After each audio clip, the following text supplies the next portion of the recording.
सभी का स्वागत है हमारे YouTube चैनल पर। और आज हम लोग कक्षा 12 की हिंदी में काव्य खंड के अंतर्गत संकलित पाठ है बापू के प्रति। तो आज हम इस बापू के प्रति शीर्षक को समझने का प्रयास करेंगे। जैसा कि नाम है बापू के प्रति, तो बापू के प्रति कवि जो हैं सुमित्रानंदन पंत जी ने अपने विचार व्यक्त किए हैं, उनके प्रति अपना सम्मान और श्रद्धा व्यक्त करते हैं। चलिए आगे बढ़ने से पहले एक बार कहना चाहते हैं, यदि अभी तक हमारे चैनल को आपने सब्सक्राइब नहीं किया है तो चैनल को सब्सक्राइब कर लीजिए और बेल आइकन को भी दबा दीजिए, जिससे आने वाली हमारी वीडियोस की नोटिफिकेशन आपको सही समय पर उपलब्ध हो सके।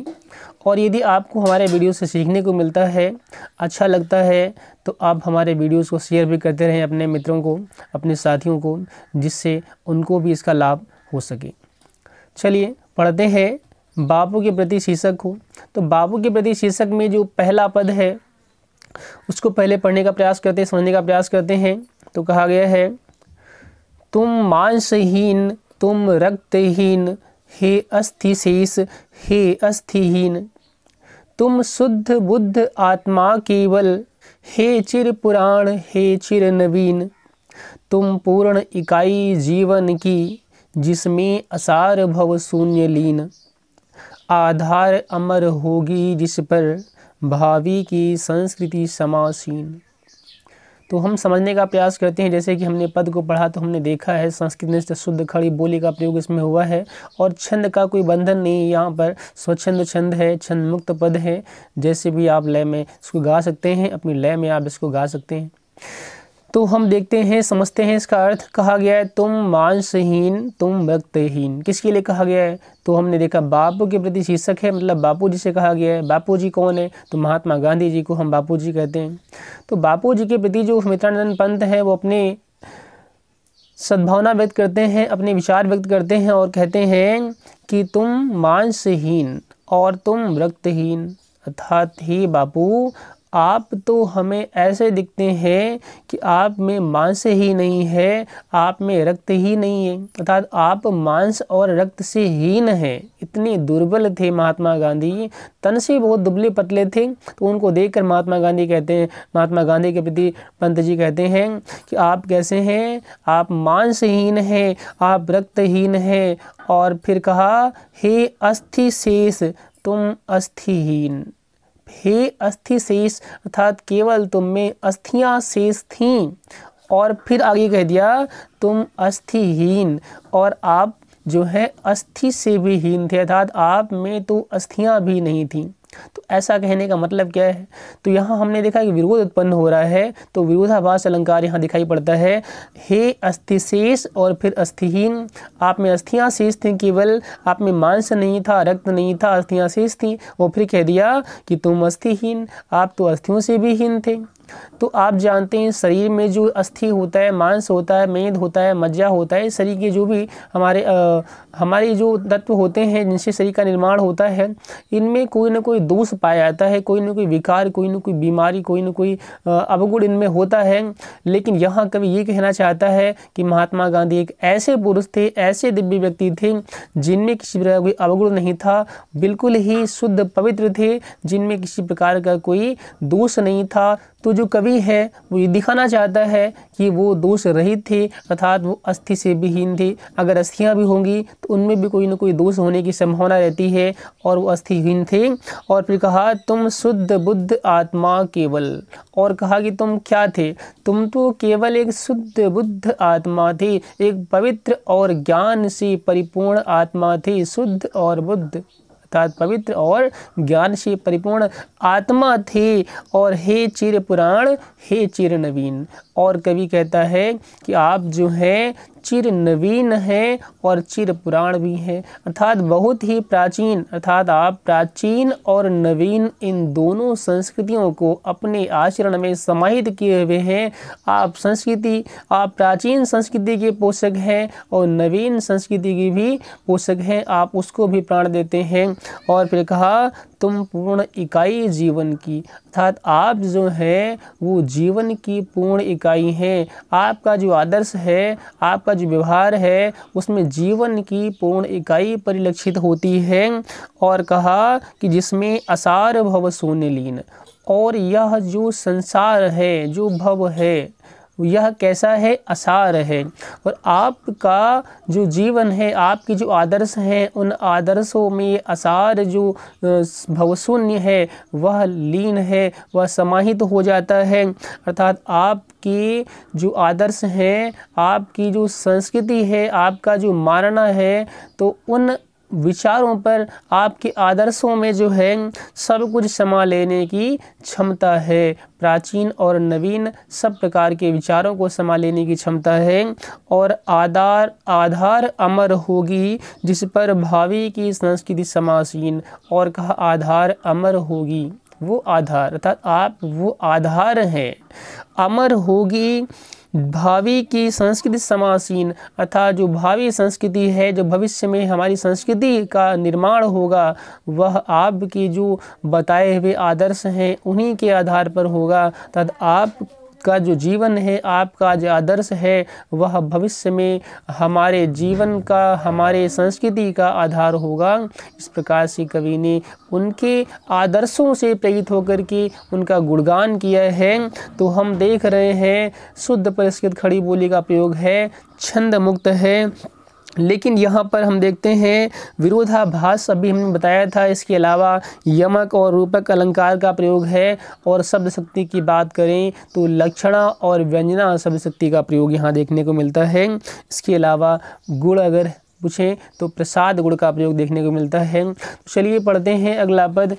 अगला पद में कहा गया है, तुम मांस तुम ही हो रक्त अस्थि, निर्मित जिनसे नवयुग का तन, तुम धन्य तुम्हारा निस्व त्याग, हे विश्व भोग का वर साधन। हे इस भस्म काम तन की रज से, जग पूर्ण काम नव जग जीवन, बीनेगा सत्य अहिंसा के, ताने बानों से मानवपन। कहा गया तुम मांस तुम ही हो रक्त अस्थि। अब देखा आपने पहले पद में क्या कहा गया था, आप में तो रक्त नहीं है, आप में तो मांस नहीं है, आप में तो अस्थियां नहीं है। हालांकि बाद में कह दिया आप में अस्थियां हैं। और फिर यहाँ क्या कह दिया, इस पद में कह दिया तुम मांस तुम ही हो रक्त अस्थि, अर्थात आप ही मांस हैं और आप ही रक्त हैं और आप ही अस्थि हैं, निर्मित जिससे नवयुग का तन। तो आप कौन सा मांस है, कौन सा रक्त अस्थि हैं? तो आपको मालूम है जो हमारा तन होता है, उस तन का निर्माण मांस, अस्थि और रक्त आदि से ही होता है। तो यह सब हमारे तन के अवयव हैं, हमारे तन के वो अंग हैं जिनके बिना हमारा जीवन नहीं चलता है। इनका होना तो आवश्यक ही है। यदि हम हैं तो ये सब भी होगा। तो यहाँ कहा गया है कि तुम मांस तुम ही हो रक्त अस्थि, अर्थात तुम मांस हो, तुम रक्त हो, तुम अस्थि हो, लेकिन निर्मित जिनसे नवयुग का तन, इस नवयुग का तन जो है जिससे निर्मित होगा, आप वो रक्त अस्थि और मांस हैं। अर्थात आप जो है इस नव संसार को, इस नए जीवन को, इस संसार को जो है एक नया जीवन देने वाले, इस संसार को दृढ़ता से खड़ा करने वाले और इस संसार में आशा और उमंग और उनमें जो है गतिमानता लाने वाली रक्त और अस्थि हो और मांस हो, जिनसे संसार की जो संस्कृति है वह आगे बढ़ेगी। और फिर कहा तुम धन्य तुम्हारा निस्व त्याग, तुम धन्य हो तुम, और धन्य है तुम्हारा निस्व त्याग था, निस्वार्थ त्याग था। आपने संसार में अपने लिए कुछ नहीं चाहा, आपने सब कुछ त्याग कर दिया, निस्वार्थ भाव से किया।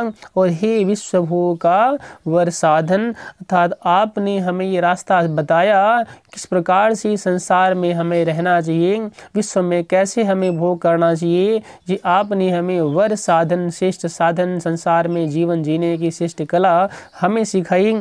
और फिर लिखा है इस भस्म काम तन की रज से, जग पूर्ण काम नव जग जीवन, अर्थात इस भस्म काम तन की रज से। तो आपके जो बताए हुए आदर्श हैं, उन आदर्शों पर चलकर हमने था संसार के लोगों ने क्या किया, भस्म काम तन की रज से अपनी कामनाओं को भस्म कर दिया और अपनी कामनाओं को, अपने स्वार्थ की जो इच्छाएं थी उनको भस्म करके क्या किया, जग पूर्ण काम नव जग जीवन, और उसकी रज से लिखा है तन की रज से जग पूर्ण काम, तो कामनाओं को भस्म करके जो उसकी रज है, जो उसकी राख है, जो धूल है, उससे क्या किया, इस जग की पूर्ण कामनाएं होंगी, अर्थात जग की जो कामनाएं हैं वह पूर्ण होंगी। और बीनेगा सत्य अहिंसा के ताने बानों से मानवपन, तो सत्य अहिंसा के तानों बानों से मानवपन की स्थापना होगी। मनुष्य जो है आपके बताए हुए जो सत्य अहिंसा के सिद्धांत हैं उन पर चल कर के संसार में मनुष्य मानवता की स्थापना करेगा। जिस प्रकार से ताने और बाने के मेल से वस्त्रों का निर्माण होता है, वैसे ही सत्य और अहिंसा जो है वो मानवता के ताने बाने हैं, और इन सत्य अहिंसा के ताने बाने से क्या होगा, इस संसार में पुनः मानवता की स्थापना होगी। तो आपका जो आदर्श है वह अनुकरणीय है। इस प्रकार से जो है पंत जी ने महात्मा गांधी के आदर्शों के प्रति अपने भाव प्रकट किए हैं। और हम फिर अगला पद देखते हैं। कहा गया है, सुख भोग खोजने आते सब, आए तुम करने सत्य खोज, जग की मिट्टी के पुतले जन, तुम आत्मा के मन के मनोज, जड़ता हिंसा स्पर्धा में भर, चेतना अहिंसा नम्र ओज, पशुता का पंकज बना दिया तुमने मानवता का सरोज। कहा गया, सुख भोग खोजने आते सब, आए तुम करने सत्य खोज। इस संसार में जो मानव है वो क्या करने आते हैं, हर मनुष्य की अभिलाषा होती है कि हम सुखी हों और संसार में जो कुछ भी है वो सब हमारा हो, हम उन सब का उपभोग करें। अधिक से अधिक वो संचय करने का प्रयास करता है भौतिक पदार्थों का। तो यहाँ उसी बात की प्रति जो है कवि अपने विचार व्यक्त करता है, कहता है सुख भोग खोजने आते सब। इस संसार में सभी जो है सुख और भोग खोजने आते हैं, सब चाहते हैं, सब में आसक्ति होती है, और आए तुम करने सत्य खोज। लेकिन तुम जो है संसार में क्या करने आए, तुम तो केवल सत्य की तलाश में आए थे, सत्य की खोज करने आए थे। और जग की मिट्टी के पुतले जन, अर्थात कहा कि जो संसार में मानव होते हैं, जो जन होते हैं, वो सब मिट्टी के पुतले ही तो हैं। तो सब मिट्टी के पुतले होते हैं जन, और आप भी एक मिट्टी के ही पुतले हैं। लेकिन जो है तुम आत्मा के मन के मनोज, लेकिन जो है आप उनकी आत्मा के मनोज बन गए, आप उनकी आत्मा की खुशहाली बन गए, प्रसन्नता बन गए, उनके मन की कमल बन गए। उनका मन कमल जो है उसको आपने खिला दिया। और जड़ता हिंसा स्पर्धा में भर, चेतना अहिंसा नम्र ओज। तो लोगों में जड़ता थी, लोगों में अकर्मण्यता की भावना थी, और लोगों के अंदर हिंसा की भावना बन गई थी, और लोगों में स्पर्धा की भावना थी। तो आपने उन जड़ता मतलब अकर्मण्यता, हिंसा और स्पर्धा प्रतिद्वंदिता के स्थान पर आपने उन्हें क्या सिखाया, आपने अकर्मण्यता के स्थान पर उनमें चेतना भर दी, अर्थात उन्हें आपने कर्म करना सिखा दिया। आपने उन्हें हिंसक के स्थान पे अहिंसक बना दिया, और आपने उनमें जो प्रसन्नता की भावना थी उसके स्थान पर आपने नम्र ओज विनम्रता ला दी। और फिर कहा, पशुता का पंकज बना दिया तुमने मानवता का सरोज। था संसार में जो जन है वो पशुता पूर्वक जीवन यापन कर रहे थे। पशुता पूर्वक जीवन यापन करने का मतलब है कि सब में भेदभाव था, हिंसा की भावना थी, जाति भेद रूपी जो इस प्रकार की अवगुण लोगों के अंदर भरे हुए थी। आपने इस पशुता के पंकज को क्या कर दिया, तो पशुता का जो कीचड़ है, आपने पंकज मतलब कमल, और कमल जो है वो कीचड़ में होता है। तो ये जो अहिंसा है, भेदभाव है, जाति भेद है, तो ये सब वो कीचड़ हैं जिनमें हम रह रहे थे। लेकिन यहाँ कह दिया कि आपने उसे क्या बना दिया, तुमने मानवता का सरोज, और आपने उसे मानवता सिखा दी। आपने उसे सत्य अहिंसा का मार्ग बताया और उसे वास्तव में मानव बनाने का कार्य किया है। तो इस प्रकार से कवि ने इस पद में अपने भाव व्यक्त किए थे, अपने विचार व्यक्त किए हैं। और फिर देखते हैं अगले पद में क्या कह रहे हैं कवि। तो अगले पद में कवि कह रहे हैं कि पशु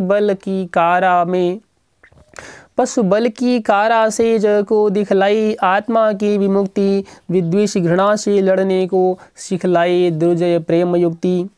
वर श्रम प्रसूति से की कृतार्थ तुमने विचार परिणीति उक्ति विश्वानुरक्त हे अनासक्त सर्वस्व त्याग को बना मुक्ति। पशु बल की कारा से जग को दिखलाई आत्मा की मुक्ति। अर्थात ये संपूर्ण मानव समाज जो है वो पाशविक शक्ति में बंधा हुआ था। बस केवल पशुओं के समान जो जितना बलवान है वो उतना आगे है, वह उतना श्रेष्ठ है, ऐसा समझा जाता था।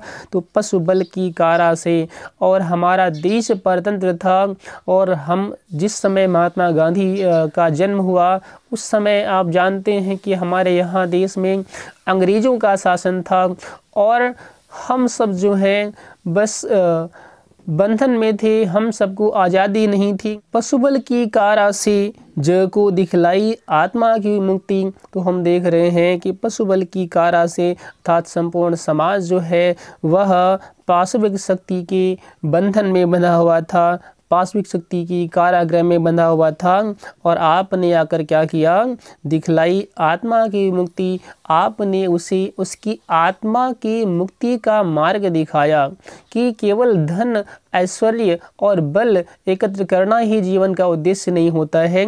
आपने हमें ये बताया कि हम अपनी आत्मा की मुक्ति के लिए, आत्मा के आनंद के लिए कार्य करें, ये सिखाया। और कहा कि विद्वेष घृणा से लड़ने को सिखलाई दुर्जय प्रेम युक्ति।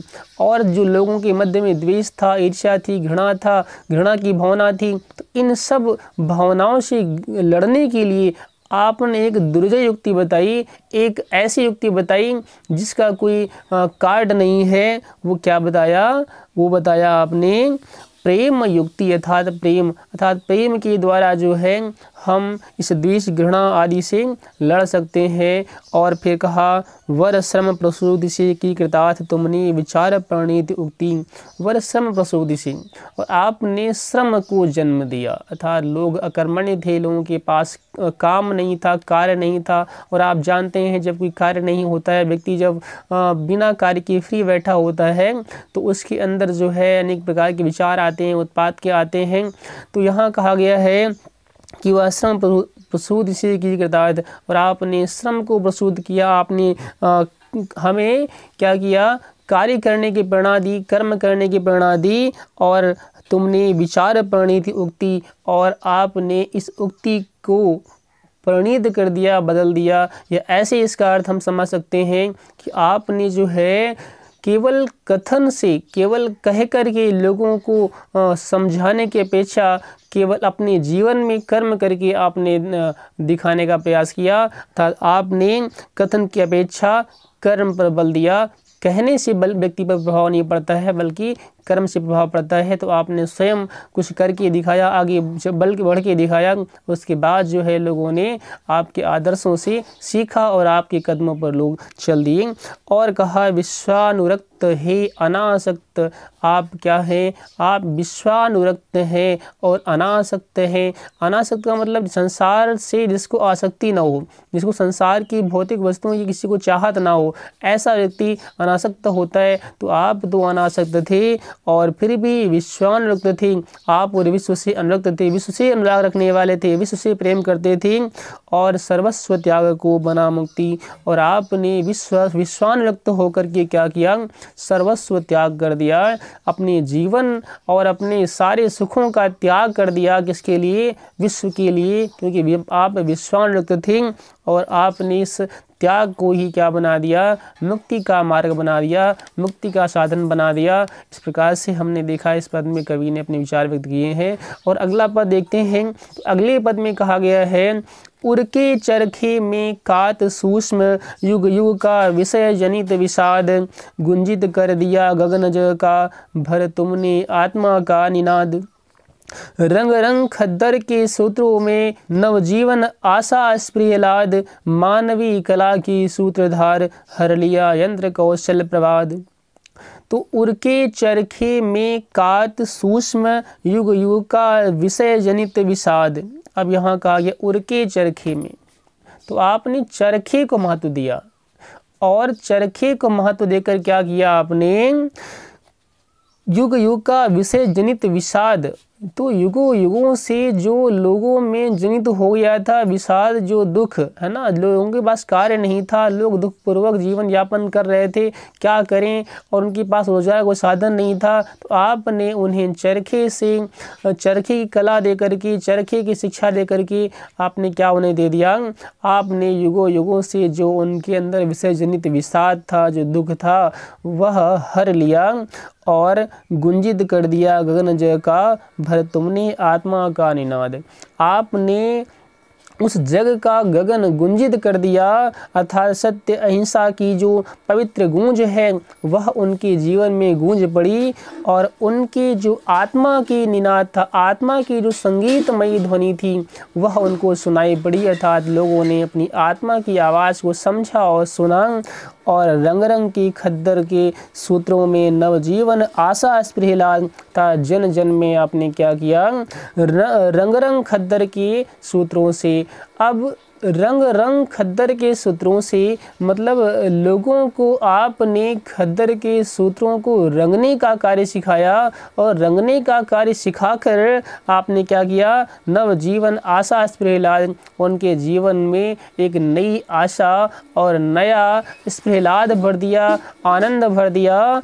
और मानवीय कला की सूत्रधार, कवि ने कहा कि हे मानवीय कला के सूत्रधार, आप महात्मा गांधी जी को यहाँ कवि पंत कहते हैं कि आप मानवीय कला के सूत्रधार हैं, और आपने मानव की कला की स्थापना की और हर लिया यंत्र कौशल प्रवाद, अर्थात यंत्र कौशल का जो निर्भरता थी, हम मशीन के कौशल पर निर्भर थे, तो आपने यंत्र कौशल को चुनौती दी, और आपने उस चुनौती को, उसे यंत्र कौशल को चुनौती देकर क्या किया, यंत्र कौशल की चुनौती को हटाकर उसको परास्त करके आपने मानवीय कला की स्थापना की, जिससे लोगों को रोजगार मिला और लोगों के जीवन में खुशहाली आई, लोगों को एक रोजगार मिल गया।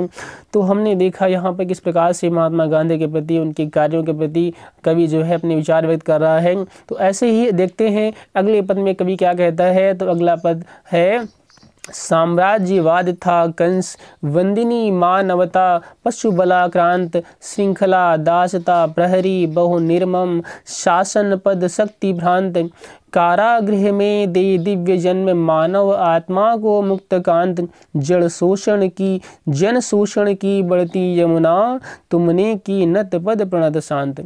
साम्राज्यवाद था कंस वंदिनी मानवता, साम्राज्यवाद था कंस, जैसा कंस का साम्राज्य था वैसे ही हमारे यहाँ साम्राज्य फैला हुआ था। आशय यह है कि हमारे यहाँ शासन था अंग्रेजों का, और वो बड़े ही क्रूर थे। जैसे कंस के राज्य में बड़े क्रूर शासक थे और बड़े क्रूर अधिकारी हुआ करते थे, वैसे ही जो है हमारे यहाँ भी उस समय देश में जब परतंत्र था उस समय हमारे यहाँ भी जो अधिकारी हुआ करते थे, जो शासक थे, बड़े ही क्रूर थे, निर्मम थे। तो साम्राज्यवाद था कंस, तो कंस के समान ही हमारे यहाँ देश में साम्राज्य फैला हुआ था। और वंदिनी मानवता, मानवता तो बची ही नहीं थी, मानवता तो बंदी बना दी गई थी। जिस प्रकार से कंस के शासन में देवकी आदि को बंदी बना दिया गया था, उसी प्रकार से हम सब भी अपने देश में ही बंदी थे। पशु बलाक्रांत, और पशु बल का आक्रांत था, केवल पशुओं की समान लोग जो है अपने बल पर घमंड करते थे। बल जो बलशाली होता था वही केवल अपने को शीर्ष समझता था। और श्रृंखला दासता, दासता की श्रृंखला चल रही थी, सब हम सब दास बना दिए गए थे। और प्रहरी बहु निर्मम, और हमारे जो प्रहरी थे, जो देश के पहरेदार, जो हमारे देश के नायक थे, वह बड़े ही निर्मम थे, बड़े ही क्रूर थे। और शासन पद शक्ति भ्रांत, और वे शासन पा करके, अपने पद को पा करके, अपनी शक्ति को पा करके भ्रमित हो गए थे, अर्थात वह सब अपने घमंड में चोर थे। इस प्रकार से कंस की शासन में बड़े जो अधिकारी हुआ करते थे वह अपनी शक्ति और बल और अपने पद को पा करके बड़े क्रूर और निर्दय हो गए थे। ऐसे ही ही हमारे देश की स्थिति उस समय थी। और फिर कहा कारागृह में दे दिव्य जन्म, और उस समय जब देवकी आदि जेल में बंद थी तो वहाँ पर देवकी ने कारागृह में क्या किया, दिव्य जन्म दिया। कृष्ण का जन्म हुआ उस दिव्य जेल में, कारागृह में, और मानव आत्मा को मुक्तकांत और उस कृष्ण को जन्म देकर के उन्होंने क्या किया, लोगों को उसके बंधन से मुक्त कराया, आज़ाद कराया। तो ऐसे ही कवि कहना चाहता है कि जिस प्रकार से महात्मा गांधी, जिस प्रकार से श्री कृष्ण ने कारागृह में जन्म लिया था और लोगों को मुक्त किया था, ऐसे ही समय में आपने देश में जन्म लेकर के आपने क्या किया, संसार को दास्ता की श्रृंखला से मुक्त कराया। और फिर कहा जन शोषण की बढ़ती यमुना, तुमने की नद पद प्रणत शांत। तो जन शोषण रूपी यमुना बढ़ रही थी। आपने प्रसंग सुना होगा कि रात्रि में ही जब कृष्ण का जन्म होता है तब उसी समय जो है उनके पिता उनको रात्रि में लेकर के यमुना, उमड़ती हुई यमुना नदी को पार करा करके आगे जाते हैं। तो यमुना से जब निकल रहे होते हैं तो यमुना उमड़ रही थी और कृष्ण ने अपना पद प्रहार किया उस यमुना नदी पर, तो यमुना नदी शांत हो जाती है। तो यहाँ उसी प्रकार से कवि कहना चाहता है कि जन शोषण रूपी यमुना बढ़ रही थी, लोगों का शोषण हो रहा था, लोगों का उनको अधिकार प्राप्त नहीं हो रहा था। तो जन शोषण की बढ़ती हुई यमुना जो थी उस पर आपने पद प्रहार किया, उसे नद कर दिया और उसे शांत कर दिया। इस प्रकार से कवि ने उनके कार्यों की सराहना की है। और अगला पद देखते हैं, कहा गया है कि कारा थी संस्कृति विगत भित्ति, बहुधर्म जाति गति रूप नाम, बंदी जग जीवन भू विभक्त विज्ञान मूल जन प्रकृति काम, आए तुम मुक्त पुरुष कहने मिथ्या जड़ बंधन, सत्य राम नान्यतम जयति सत्यम माँ भय ज्ञान ज्योति तुमको प्रणाम।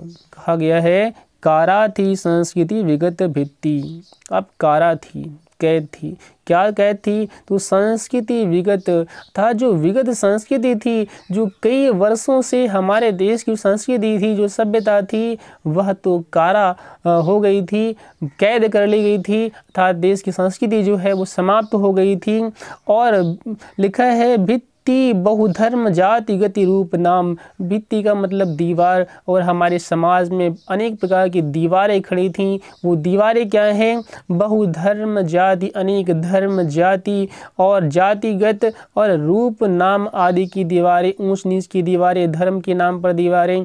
इस प्रकार से जो है हमारे मध्य में दीवार खड़ी हुई थी, हमें विभाजित कर दिया गया था। और बंदी जग जीवन भू विभक्त, अर्थात हम सब बंदी हो गए थे, हम सब जकड़ लिए गए थे। तो अर्थात जग जीवन बंदी हो गया था और भू विभक्त, और हम सब जो हैं भू विभक्त थे, क्षेत्रीयता आदि की और भाषा आदि में विभक्त हो गए थे। उनकी वो भाषा है, इनकी वो भाषा है। इस प्रकार से उन लोगों ने फूट डालो राज्य करो का जो एक प्रयोग किया था उसमें वो सफल हो गए थे, और हम आपस में ही जो है लड़ कर के कमज़ोर हो गए थे। और फिर कहा विज्ञान मूढ़ जन प्रकृति काम, और विज्ञान के प्रभाव से हम सब मूढ़ हो गए थे। तो विज्ञान के प्रभाव में आकर हम अज्ञानी हो गए थे, मूढ़ हो गए थे। जन प्रकृति काम, हम प्रकृति की कामना करते थे, अर्थात हम ये सोचते थे कि प्रकृति को हम अपने बस में कर लेंगे और प्रकृति को हम अपने अनुसार जैसा चाहेंगे वैसे उपयोग करेंगे। इस प्रकार से हम विज्ञान मूढ़ हो गए थे। और फिर कहा कि आए तुम मुक्त पुरुष कहने, और आप जब आए तो आप एक मुक्त पुरुष हैं। आप तो इस बंधनों में बंधे ही नहीं हैं, आप तो अनासक्त थे। तो आए तुम मुक्त पुरुष कहने, क्या कहने आए, तो कहा मिथ्या जड़ बंधन, इस संसार की जो जड़ बंधन है, तो भौतिक वस्तुओं में जो आसक्ति है, यह सब क्या है, मिथ्या है, झूठ है, इनका कोई अस्तित्व नहीं है। मिथ्या जड़ बंधन सत्य राम, अर्थात केवल राम ही सत्य है, ईश्वर ही सत्य है। हमें ईश्वर को प्राप्त करने का प्रयास करना चाहिए, ईश्वर की शरण में जाना चाहिए, वही मुक्ति का रास्ता है। यह हमें आपने सिखाया। और नान्यतम जयति सत्यम माँ भय, और आपने हमें यह भी विश्वास दिलाया कि नान्यतम जयति, न अन्यतम जयति। अन्यतम मतलब असत्य, और जयति जीतता है, विजयी होता है। उसके पहले कहा ना, नहीं, ना अन्यतम जयति, अन्यतम ना जयति, अर्थात जो असत्य है वह कभी नहीं जीता है, कभी विजयी नहीं होता है। और आपने यह भी बताया कि सत्य माँ भय है, सत्य से भय मत करो, सत्य के मार्ग से कभी भी मत हटो, उससे मत डरो। और जय ज्ञान ज्योति तुमको प्रणाम, ही ज्ञान की ज्योति। महात्मा गांधी जी को पंत जी कहते हैं, तो आप ज्ञान की ज्योति थे, ज्ञान के प्रकाश थे, आप विजयी हो। और आपने ज्ञान की ज्योति को विजयी बताया कि आपने कहा ज्ञान प्राप्त करो और क्या करो, सत्य से भय मत करो, असत्य कभी विजय नहीं होता है। और हे ज्ञान ज्योति महात्मा गांधी, तुम्हें मेरा प्रणाम है। इस प्रकार से कवि ने महात्मा गांधी के प्रति अपना समर्पण, उनके जो आदर्श थे उससे प्रेरित होकर के उनके प्रति अपना प्रणाम भाव व्यक्त करता है। तो हमने देखा यहाँ पर अनुप्रास, तो कहीं रूपक, तो कहीं हमने देखा विरोधाभास अलंकार आदि कई प्रकार के अलंकारों का प्रयोग यहाँ मिलता है। एक बार पुनः हम भाषा आदि की बात करें तो शुद्ध प्रतिष्ठित खड़ी बोली का प्रयोग हुआ है और छंद मुक्त पद है, किसी प्रकार को इसमें छंद नहीं प्रयोग किया गया है। एक गीतात्मक छंद कह सकते हैं और शैली जो है वो गीतात्मक मुक्त शैली है।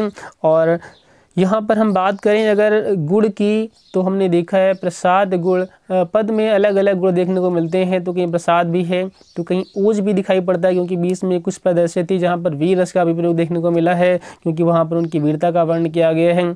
तो ओज गुण भी देखने को मिलता है, प्रसाद गुण भी देखने को मिल रहा है। इसके अलावा आबिदा और लक्षणा शब्द शक्ति का प्रयोग हमें इन पदों में देखने को मिलता है।